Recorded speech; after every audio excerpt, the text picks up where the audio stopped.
we're walking into this territory of making the characters a little bit less traditionally kind of military. Harry can hire an aerospace engineer.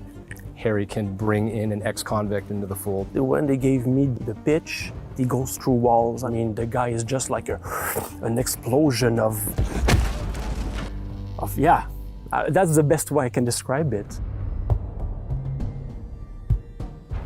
I like to work on the operator like Oryx because we have the challenge of the no gadget.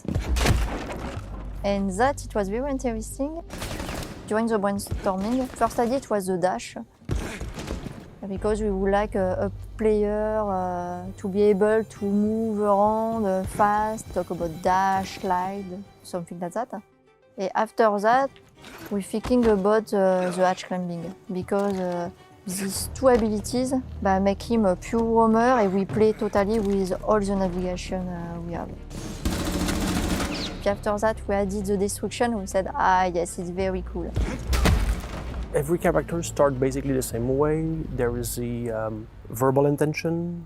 Every word I'm being told acts like a fence. So they say, he's a guy from the old continent. Okay, so nothing from North America.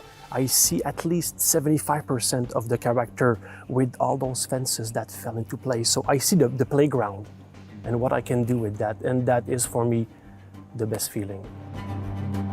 Narratively, it's really easy to get into that trap of ex-con, brutal guy, this juggernaut, this hulking type of character who's very dark.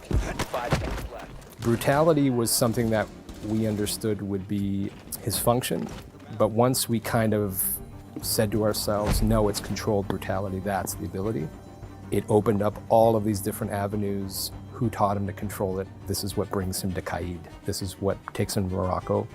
And this is what ultimately impresses Harry. Is Oryx the one having the biggest muscle on the Rainbow team? You know, what came to mind was Tachanka. But Tachanka is like an untapped demigod. So I don't know, man. If they were to go one-on-one, I think Oryx would win.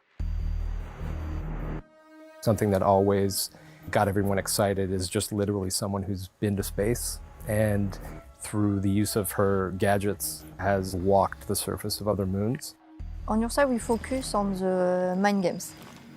It's a long time we talk about an hologram, visually the same as the operator, and how we can have mind game with that, how we will play on that.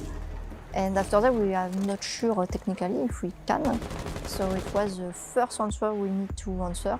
You know, the game is 60 FPS, so having a whole new character that could be playable, but at the same time, act as a gadget can mess that up. So we need to be careful when we do these types of things. The possibilities that we have now are bigger because we cleared a few of the tech challenges that we have right now in the game. So.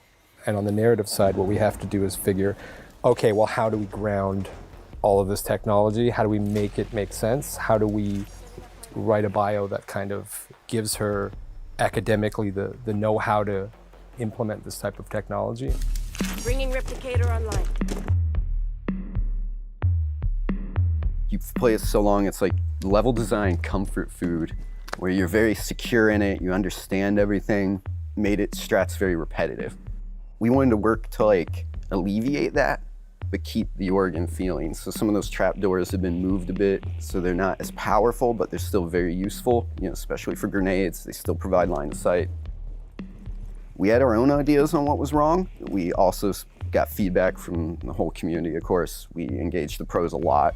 A lot of the basement fights were known for those stairs. It's very hard to shoot around them. There's like metal beams in places and railings and like not that comfortable. So we've done a lot to clean that up. The cover's very clear and smooth. Yeah, the perception definitely feels that it's a lot easier and quicker. They kind of think there's a switch we throw, that thing's on or it's gone, and especially with a map, that is not the case. Art has to come by and dress up everything on that window and build the mesh for the wall and do all the detailing. Nothing's super quick. Sorry, babe.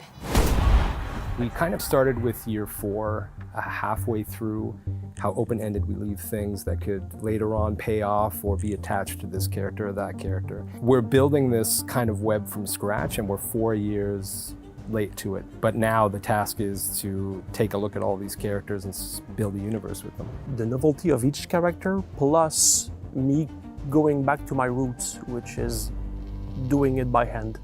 Everything. The shape. So those two things mixed together, I mean, I could go for years in the future still coming up with characters.